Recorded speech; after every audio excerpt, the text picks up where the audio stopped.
Hello అండి అందరికీ. మా వారైతే కర్ణాటక నుంచి ఆంధ్రాకి వెళ్ళారని చెప్పాను కదా. వస్తూ ఆయన ఈ పార్సల్ అయితే తీసుకొచ్చారు. ఈ బాక్స్ ప్యాకింగ్ అంతా కూడా మా నాన్నగారు అయితే చేశారంటండి. ఇందులో కొన్ని మా అమ్మగారు అలాగే మా అత్తయ్య గారు ఇచ్చిన ఐటమ్స్ అయితే ఉన్నవి.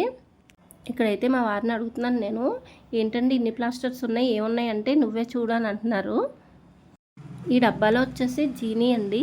ఇది నేను మా పాపకి జావ కాస్తాను. ఆ పొడి అయితే నేను సమ్మర్ హాలిడేస్కి వెళ్ళేటప్పుడు అది కొంచెం అయితే మిగిలిపోయింది. మళ్ళీ ఇప్పట్లో అయితే వెళ్ళాం కదా అని మా అత్తయ్య గారు అయితే ఇందులో వేసేసారంట. ఈ వెజిటేబుల్ని చూసి అయితే నవ్వుకోకండి, ఎందుకంటే ఒక్కొక్క ప్లేస్లో ఒక్కో టేస్ట్ అయితే ఉంటుంది కదా. అలాగే మాకు ఆంధ్రాలో భీమవరంలో దొరికి వంకాయలు అవి కూడా చాలా బాగా టేస్ట్గా ఉంటాయి. పైగా ఇక్కడ మాకు ఈ వంకాయలు అనేవి దొరకవు. ఇక్కడ దొరికే వంకాయలు ముళ్ళొంకాయలని, అవి చాలా గట్టిగా ఉంటాయి. ఎంత కుక్ చేసినా కూడా గట్టిగానే ఉంటాయి. మా నాన్నగారు అయితే కొన్ని డ్రై ఫ్రూట్స్ అయితే తీసుకుని ఇచ్చారంట. ఆ బాక్స్ వచ్చేసి అంజీరా, ఈ ఆవకాయ పచ్చడి వచ్చేసి మా అత్తయ్య గారు ఇచ్చారు. లాస్ట్ టైము హాలిడేస్ అయిపోయిన తర్వాత వచ్చేటప్పుడు తెచ్చుకున్నాము, అదైతే అయిపోయిందని చెప్పగానే మళ్ళీ అయితే పంపించారు. ఈ పొట్లం వచ్చేసి బాదం పప్పు అండి.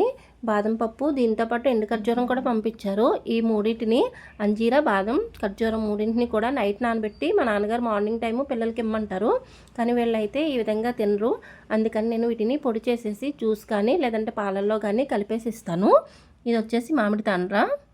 ఈ పొట్లం వచ్చేసి సబ్జాలు. ఇదైతే పొట్లం చిరిగిపోయిందని ఓపెన్ చేయట్లేదు. 1/2 kg సబ్జాలు 40 రూపీస్ అండి. అదే ఇక్కడైతే చిన్న ప్యాకెట్ 10 రూపీస్. ఈ ములక్కాళ్ళు వచ్చేసి మా ఇంటి దగ్గరే పక్కన ఒక ఆవిడకి చెట్టు ఉంటుంది, ఆవిడ అమ్ముతారండి. ఆవిడ దగ్గర తీసుకుని మా అత్తయ్య గారు అయితే పంపించారు. మా బాబుకి ములక్కాళ్ళు ఇష్టమని, కానీ చిన్నప్పుడు ఇష్టంగా తినేవాడు, ఇప్పుడైతే అంత ఏం తినట్లేదు. ఈ బ్లూ కలర్ బాక్స్ ఏంటి అంటే సున్నుండల పొడి మీ అమ్మగారు ఇచ్చారని చెప్పారు. ఈ బాక్స్లో ఉన్న చేప ముక్కలు వచ్చేసి కొరమేను ముక్కలు అంటండి. ఇక్కడ ఏంటంటే కొరమేను అయితే అమ్మరు, ఇది నల్లగా ఉంటుంది కదా, నల్ల చేప అని చెప్పి ఇక్కడ అయితే ఎవరు తినరు. దీంతోపాటు నెత్తళ్ళు అని చెప్పి చిన్న చేపలు కూడా తీసుకొచ్చారు. ఈ బ్లూ కలర్ బాక్స్ వచ్చేసి తాటి గుజ్జు అండి. ఇదైతే మా అత్తయ్య గారు కొన్ని తాటికాయలు తెప్పించి ఈ విధంగా గుజ్జు అయితే తీసేసి ఫ్రిడ్జ్లో పెట్టి పంపించారు. ఇది ఫ్రిడ్జ్లో పెట్టుకుంటే ఎన్ని రోజులైనా నిల్వ ఉంటుంది. హలో ఫ్రెండ్స్, మా నాన్న చాలా స్నాక్స్ తెచ్చారు, కానీ అది మా అమ్మ నెక్స్ట్ పార్ట్లో అన్బాక్సింగ్ చేస్తుంది. సో ప్లీజ్ సబ్స్క్రైబ్ చేసుకోండి ఫ్రెండ్స్.